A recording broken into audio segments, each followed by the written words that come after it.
Hey, it's NPR's Book of the Day. I'm Andrew Limbong. It's easy to be romanced by the American West, you know? I'm an East Coast city person, born and raised in New York, and so I've always thought about the West as this mythical, beautiful place with nothing but the sky in your dreams. But of course, reality is a lot grittier than that. Callan Wink's novel Beartooth is committed to showing the real West, the true West, if you will. The book follows these two brothers who are broke living near Yellowstone National Park. And Callan tells Here and Now's Peter O'Dowd that that part of America has recently been perceived as a playground for rich people. But there are real people there who can be driven to desperate ends. That's coming up. This message comes from Sony Pictures Classics, presenting The Penguin Lessons, a new comedy directed by Peter Cataneo, starring Steve Coogan as a teacher whose life is upended after he rescues a penguin from an oil-slicked beach in Argentina, 1976. Starts Friday, only in theaters. This message comes from Bombas. Socks, underwear, and T-shirts are the top 3 requested clothing items by people experiencing homelessness. Bombas makes all 3 and donates 1 item for every item purchased. Go to bombas.com/NPR and use code NPR for 20% off. The new novel Beartooth is about 2 brothers living on the edge of Yellowstone National Park. They're also living on the edge of desperation. Their father has died. The medical bills have piled up. The roof on the family cabin is leaking. To keep their home, the brothers embark on a journey into the park that will put their lives and their future at even greater risk. The New York Times calls Beartooth impressive and says fans of the hit TV show Yellowstone should skip the screen and check out this book instead. Author Callan Wink joins me now. Callan, welcome and congratulations. Thank you for having me, Peter. Great to be here. All right, so tell me about the inspiration for this story. It sounds like you may have heard a yarn at a bar one night, and then that led you to write this book. Yeah, I think so. I probably spend more time in bars than I should, and you hear a lot of interesting stories. I heard that some guys, maybe in the 80s, something like that, packed a raft into the backcountry of Yellowstone Park and gathered elk antlers and floated out under the cover of darkness, highly illegal. So I always thought it was a great premise for a novel. Although you don't know if it's true or not. I really have no idea. I kind of, I never looked it up. I just wanted it to be sort of this like mythic tale. Yeah, but I didn't realize how valuable something like that could be. Elk antlers. Yeah, it's there's a market for them. I mean, many people gather them legally outside of the park and then sell them. People use them for all sorts of things, large kind of ornate chandeliers and things like that. I'm glad you mentioned that because these 2 brothers, Thad and Hazen, they're kind of desperate. They're living on the edge. Their father has died of cancer. He's left behind these huge medical bills. There's unpaid taxes on the house. These are not the fantastically wealthy newcomers to Montana with the elk chandeliers that we often hear so much about. Yes, that is something I was pretty interested in writing this book. I mean, I've been in Montana for over 20 years, and it's seen it change quite a bit. It sometimes feels like it's becoming the playground for the rich. But, most of the people I know are living a little closer to the edge, and the characters of my story are kind of like one unforeseen bill away from catastrophe. And yet they live in this spectacular place right on the edge of Yellowstone National Park. Talk about that, the park as a place and what your relationship with it is like. Yeah, I mean, Yellowstone Park is, of course, just kind of a otherworldly place of beauty and also harsh. I do live fairly close to it and have spent a lot of time there over the years. In particular, the Absaroka Beartooth Wilderness, where much of this book is set, is the largest wilderness area above 10,000 feet in the lower 48 states. So it's just a vast stretch of country, and it's easy to get lost back there and, kind of live as the brothers in this novel do, sort of on the margins of what would be considered more normal civilization. Right. You're a fly fishing guide as well as being an author in this part of the country on the Yellowstone River. How has that experience influenced what you write about? I have a deep love for the Yellowstone River. It's a really huge dynamic waterway, the longest undammed river in the lower 48 states. So it's an amazing resource, and I'm lucky enough to spend most of my days in the summer on it. That being said, there's this section of the river in Yellowstone Park where a lot of the action of the novel takes place that is off limits to floating. And as someone who likes boating and running rivers, it's always just had this kind of place in my mind of forbidden area that I would love to go down in a boat someday. But since I can't do it in real life, I explored it in my novel. Oh, that's so interesting. In fact, I think I'd love it if you could read a passage from your book. And I think the one I'm interested in is when Thad and Hazen are standing near the banks of the river in that area that you're describing that they're not supposed to be in. Could you read us a passage? Oh, sure.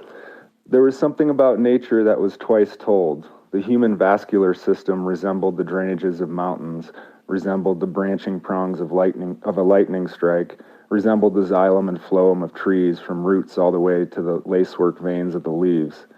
It was something Thad had thought about, but had never been able to pin down. In the fall, the red and gold and copper of the streamside alders and cottonwoods and willows were reflected in the spawning colors of the brown trout. It was almost enough to instill some sort of faith in a creator, some sort of guiding hand, an artist with a limited palette. Things were so remarkably similar when it seemed like they should be more different. When stripped of hide and hair, a bare skeleton looked eerily like a human form. The color of certain sunsets were the colors of fire-devouring wood, the sparks sent up to the sky perfect replicas of stars. Maybe it meant something, maybe it didn't. The human mind was a register of patterns. Whether or not those patterns existed outside the brain itself was another matter altogether. Wow. I've heard that comparison to that a human skeleton and a bear skeleton look oddly similar when all the flesh has been stripped away. And I know when I've heard that in the past, I'm thinking like, why in the world would that be? Or how could that be? I think you're really revealing some of the mysteries of the natural world. Yeah, I mean, I in my college years, I took a lot of science and biology classes, and I think that passage in particular stems from that, just these sort of constant similarities. You know, it seems like there's just always echoes. Everything echoes everything else in the natural world. And that, in this case, is sort of wondering, like, you know, could that mean some sort of guiding hand at work? Let's talk about the relationship between these two brothers, Thad and Hazen. Why did you choose to focus on these siblings? Is that something that you have a personal experience with that you wanted to explore? No, kind of the opposite. In fact, I have two sisters. I think I've always wanted a brother. You know, some of my friends growing up had brothers that were close in age, and I spent a lot of time with them and, you know, playing basketball and things like that in the summer. And it always seemed like within 10 minutes there was a fist fight going on between the brothers. And they were always there you for wanted each other that. in a lot of ways. I did. I wanted that, and I never had it. So yeah. Well, I mean, whether they're brothers or sisters or whatever, it does seem like they suffer from something that a lot of siblings do suffer from, and that is, you know, the story they tell about themselves. Thad is the responsible one. Hazen is the opposite. He's unreliable. What kind of trouble does that cause them when they have that narrative about themselves, about their family dynamics? Yeah, I think a lot of the dynamic between the brothers, Thad is the older brother and feels this responsibility to not only get them out of their financial situation, but keep an eye on his younger brother, Hazen, who is sort of prone to making rash decisions. I never wanted him to be a character who is easily, like, you could diagnose with, like, having something, whatever that means. But he is a character who probably doesn't excel in some of the constraints of modern society. And so Thad feels very much like he needs to take care of Hazen in certain ways. And over the course of the book, both of the characters sort of break out of the relationship that they've had for so long and go their own way a little bit. Yeah, and over the course of the book, they make poor decisions that I'm sure you, exactly. the author, you know, a naturalist, would frown upon in real life. They're hunting bears out of season. They cut their gallbladders for money. They're stealing these natural artifacts from, you know, the most beautiful natural park on earth. But you don't seem to judge them for that. Is that? And I think that's important. Do you think that's fair? Yeah, I mean, I think, you know, their father has recently died, but he is sort of present in the book, especially in Thad's inner kind of life, in that he's this sort of moral compass that is no longer there. You know, their father would have severely disapproved of this activity that they're getting up to, but it comes back to that sense of desperation and the way that can work on your sense of ethics and what you know to be acceptable. It becomes blurred when your house is falling down around you and you can't afford to put gas in your car. Well, and before we let you go, I don't want to give away the ending of this book, but certainly these two characters end up in different places than where they started. What are you trying to leave readers with by the end of this book? On one hand, I wanted this to be an entertaining kind of quick read. It's not a very long novel. But if nothing else, sort of maybe a more realistic portrait of Montana as I know it that may differ somewhat from recent portrayals of Montana in Hollywood. Yeah.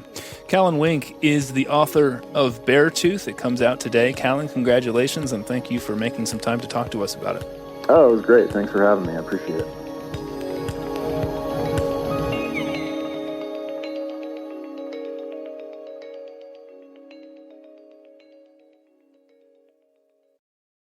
This message comes from Best Western Hotels and Resorts. If you love a good podcast, then you must love a good story. And the best stories start with a great trip. That's where Best Western comes in. Whether you've been planning a getaway for weeks or just got the itch to go, Best Western has you covered with over 4,000 hotels worldwide. Wherever your story takes you, make it memorable. Life's a trip. Make the most of it at bestwestern.com. This message comes from Bombas. Socks, underwear, and T-shirts are the top 3 requested clothing items by people experiencing homelessness. Bombas makes all 3 and donates 1 item for every item purchased. Go to bombas.com/NPR and use code NPR for 20% off. This message comes from Warby Parker. What makes a great pair of glasses? At Warby Parker, it's all the invisible extras without the extra cost, like free adjustments for life. Find your pair at warbyparker.com or visit one of their hundreds of stores around the country.